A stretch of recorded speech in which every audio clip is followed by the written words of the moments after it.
この先揺れますのでご注意ください。ご乗車ありがとうございました。まもなく三崎に到着いたします。Hey guys, welcome to a new travel video. I went on a 2-week solo trip to Japan.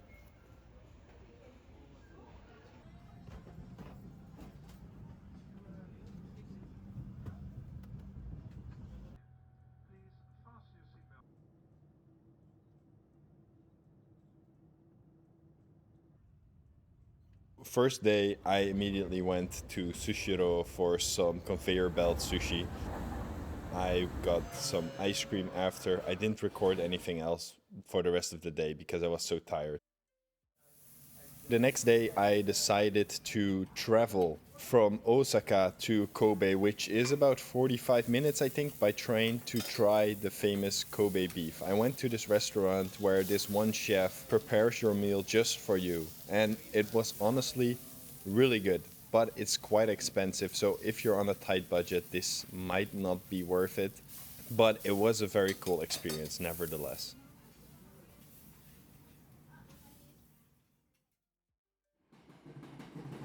The next day, I decided to head to Kyoto because it was my favorite city in my past trip and it's really close to Osaka. And while I was standing on the platform waiting for my train, I thought it was so funny that this train destination sign actually looked like a slot machine and it even sounded like one, but I'll let you judge for yourself.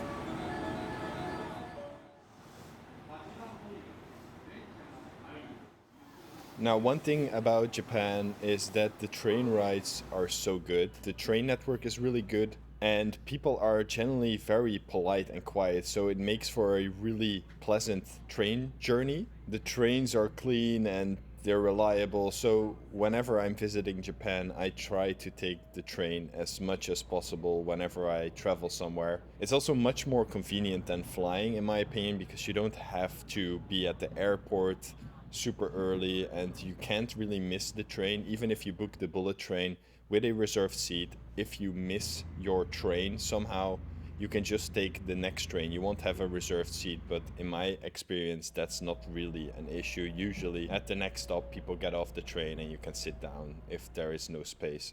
And it's also really easy to know where you have to go because you can just use Google Maps. And especially in Tokyo, when you take the metro, it can be quite a maze to navigate. But even the locals use Google Maps. And honestly, I find it always quite manageable as long as you just follow the signs. And you can always ask others for directions. And people are generally very happy to help you out.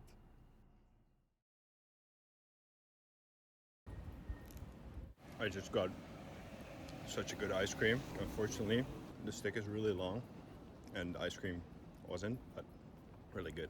Like a crispy chocolate cookie kind of ice cream. And I thought I had the best ice cream of my life yesterday. But so the dude on that bike is a driver for a Japanese courier service. They can take your luggage from one place to the next, and it's really handy if you're traveling with a lot of luggage. And you can even use this service from 7-Eleven or Family Mart, and it's really easy to recognize them because their logo is two black cats and you see them everywhere. So if you're planning on visiting Japan, this is definitely something that could be super useful, especially if you do a lot of shopping or travel with a lot of luggage. I'm in my hotel right now, going to my room, and there's booby traps everywhere in Japan when you're 6'5". Blue eyes. So I was just walking around Kyoto when a very friendly shop attendant told me about Gion Matsuri, which is actually the biggest festival in Japan, and it's in Kyoto during the month of July. And while I was there, they had a procession where people go through the city dressed up, and there are a couple of guys on horses, little boys, and every year one of them gets chosen to be like the messenger of the gods. And if they get chosen, they are not supposed to have their feet touch the ground until the end of the festival. So a little over a week, I think, which is really cool. And this was so special that I decided to kind of plan my trip so that I could be back in Kyoto. And luckily for me, my flight back from Osaka was just after this festival would end. So I decided to come back just before flying back to experience the big parade that would be the main event of this festival. And I'm so glad I got to experience this because it was really cool and it felt like a real immersion into traditional Japanese culture. So if you're in Japan during the summer, in the month of July, definitely check out this festival. In my opinion, it's super worth it. And it's probably the only good reason to come to Japan during the summer because it's just so hot and humid throughout the day. Before I came to Japan in the summer, I thought I knew what real heat was like. I've been to very warm places in Africa, Australia, and even places in Southeast Asia that are really hot and humid. But Japanese summer is just on another level. So if you can, come during another time of the year because it can definitely be really tough to be outside in the heat all day. I dipped into these convenience marts and small little shops all the time just to escape the heat for a little bit.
At night, I went to what's probably the most famous shrine in Japan. I'm sure that if you've watched some travel videos or something like that, it probably looks familiar, which means that it can also get really crowded. But not everyone knows that it's actually open 24/7, so you can visit at night.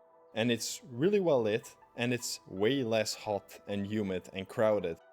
It was still really hot at night and I was sweating like crazy just climbing up all these stairs. But I made it to the top and I don't think it would have been as much fun during the day because it would have just been way too hot and way too crowded. And I went around 10 p.m. There was almost nobody there because I really think people just don't know.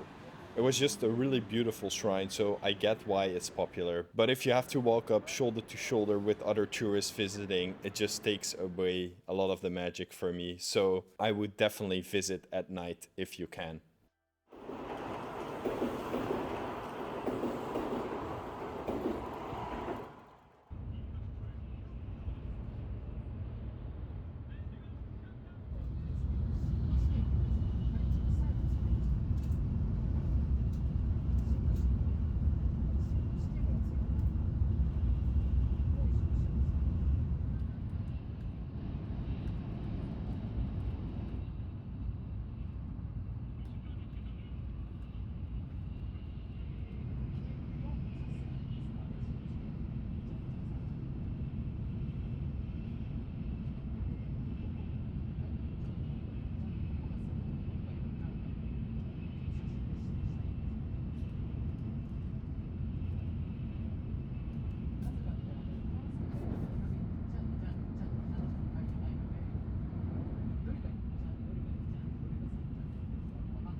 So far, my favorite spots in Tokyo are definitely on the northeastern side and on the southwestern side, and then especially the area around Senso-ji, which is an old famous temple on the northeastern side and on the southwestern side. So I avoided the more busy Shinjuku and Shibuya as much as I could.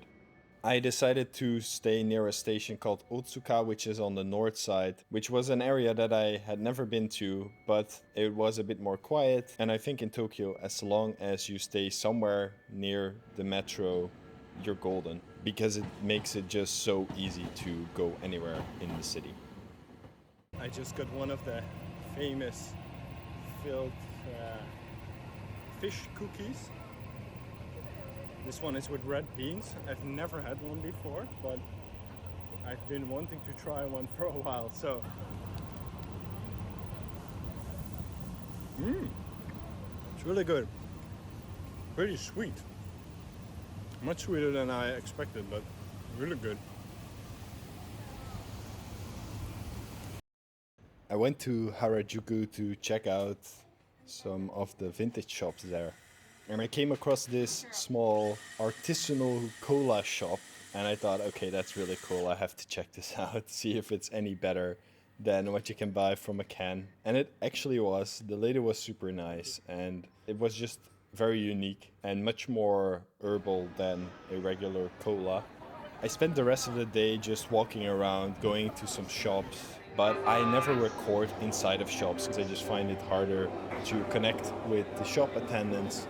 And I really try to have a nice conversation with them as well. And I want to respect their privacy. So that's why you won't see any shots inside shops and things like that when I'm traveling by myself.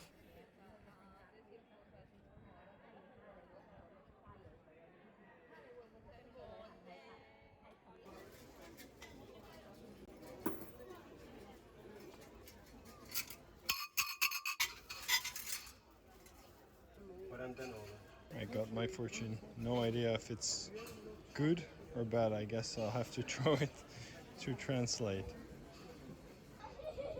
I was about to tie it up because I translated it and had a bad fortune, and then I realized there's actually exactly what it is on the back in English. I was about to ask if someone could translate it for me. So let's tie it up. Try it again. Lucky number 29. Yes. Couldn't leave here with a bad fortune, of course, so gonna take this one home.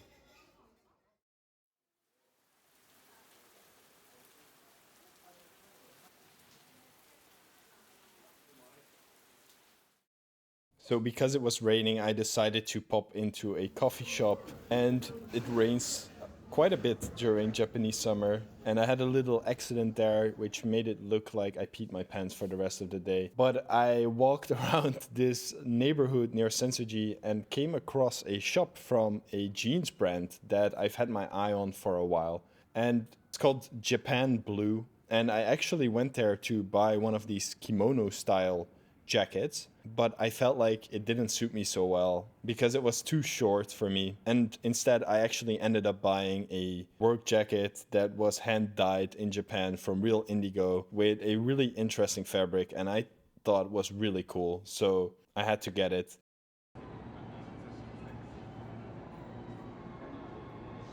To escape the heat, the next day I decided to head to Okutama, which is a small town in the mountains near Tokyo. It's about a 3-hour train ride, but I heard it wasn't so touristy, and I thought it would be really cool to swim in the river and stay at a local guest house with a website that was entirely in Japanese, so I expected to be surrounded by just locals.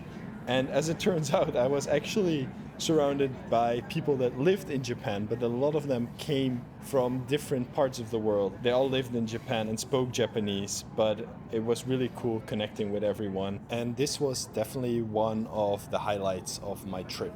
We went swimming in the river, and at night we actually went out to see if we could spot some fireflies, and we did, which was a really cool and magical experience.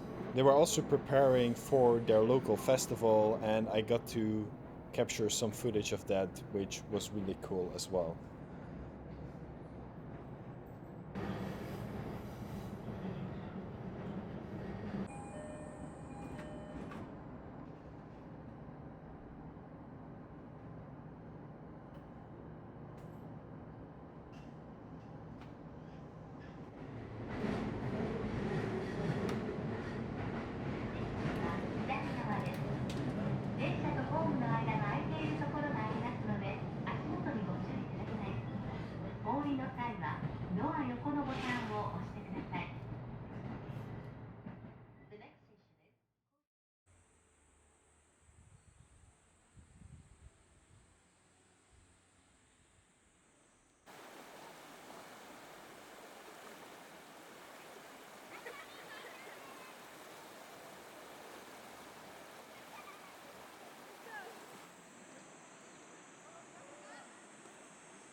I had a big lunch at a really nice place called Dorapo Blue. It was run by an old man and it was so nice and his food was amazing.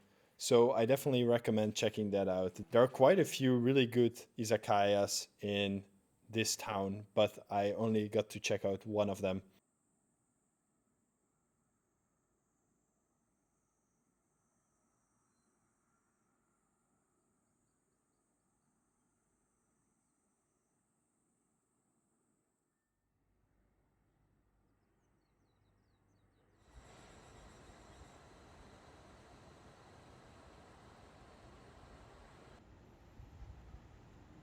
At night, we had some drinks and we shared food, and it was just really nice getting to know everyone and connecting with others after having solo traveled for the first part of my trip and not really meeting that many people.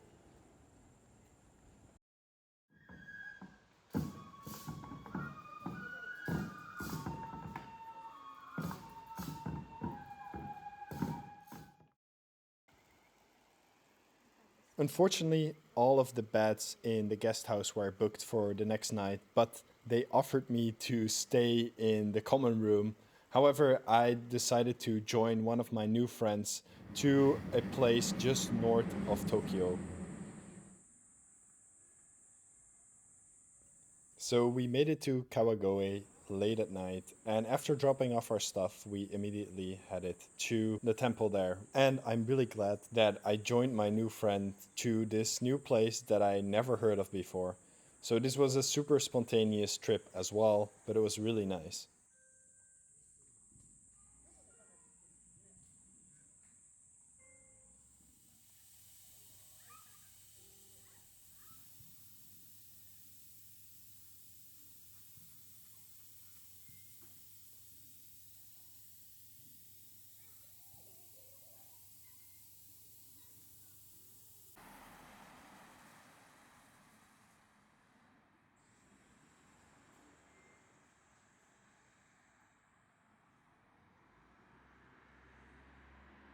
After all the lights were turned off at the shrine, we went to a little izakaya, which was probably the best izakaya that I visited in Japan. The downside is that they had a handwritten menu on the wall and it was only in Japanese. So, without my friend who was able to communicate and read Japanese, it would have been very difficult to order anything here. But the food was amazing, and I mean, with translation these days on your phone, I'm sure you would have been able to order something as well. The next day, we got up really early. We grabbed some coffee and got some eel, which was a local delicacy. And then we headed back to the train station, and we were both headed to Tokyo. We started talking about other places to go in Japan, and the same places kept coming up. Everyone that I spoke to mentioned that these were the places to go if you like mountains and nature. And I can tell you right now, they weren't lying. But right in that moment, I had to make the split second decision to get off the train to go to that destination because the next stop would be the transfer where I would have to get off. And I didn't know that. I just saw that like 2 minutes before we got to that stop. So again, I very spontaneously decided to head in a different direction and I ended up not returning to Tokyo. However, I first had to make a stop in a town on the way called Matsumoto. They had a really nice castle, and I went to an izakaya there that specialized in sake. This time, though, the lady spoke perfect English, and this spot was recommended to me by the guest house. It was really good, but way more expensive than the izakaya that we went to the previous night. So I headed up into the mountains and went to a guest house where they had private onsens, both indoor and outdoor.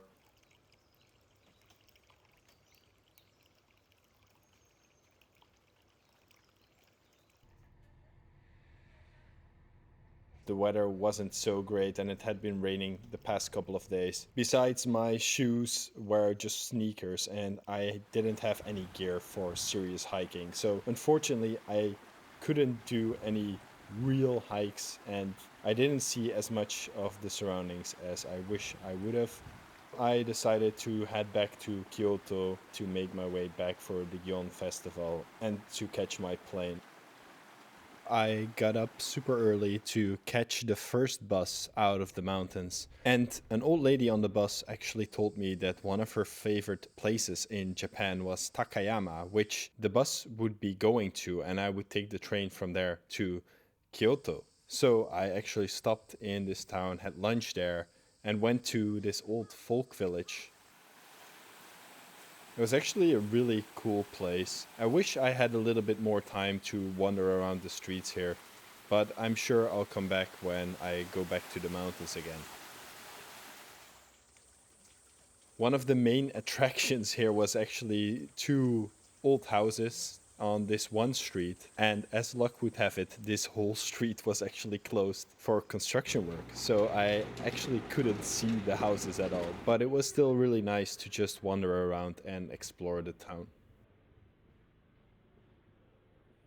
I took a train from Takayama to Kyoto, and the scenery was amazing as usual. I also had two old ladies in different little towns wave at me. One was hanging the laundry, and the other was just waiting for the train to pass, I think. Unfortunately, I didn't capture any footage of it. Of course, I had to wave back. It was so cute.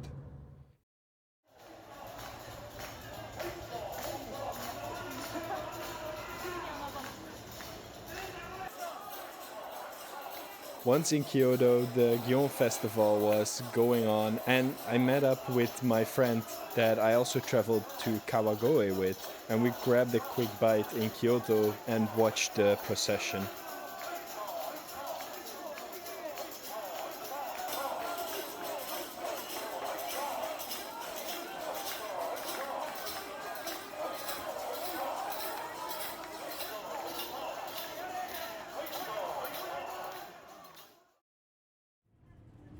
The next day, I went back to Osaka because I wanted to walk around a bit and try a ramen place. And for dinner, I spontaneously joined one of my friends from the guest house who was having dinner with two of her friends. And we went to two different izakayas and to the Umeda Sky building in Osaka to have a view of the city, which was really cool. After that, I went to the onsen in my hotel one last time before going to bed and getting up early to catch the train to the airport.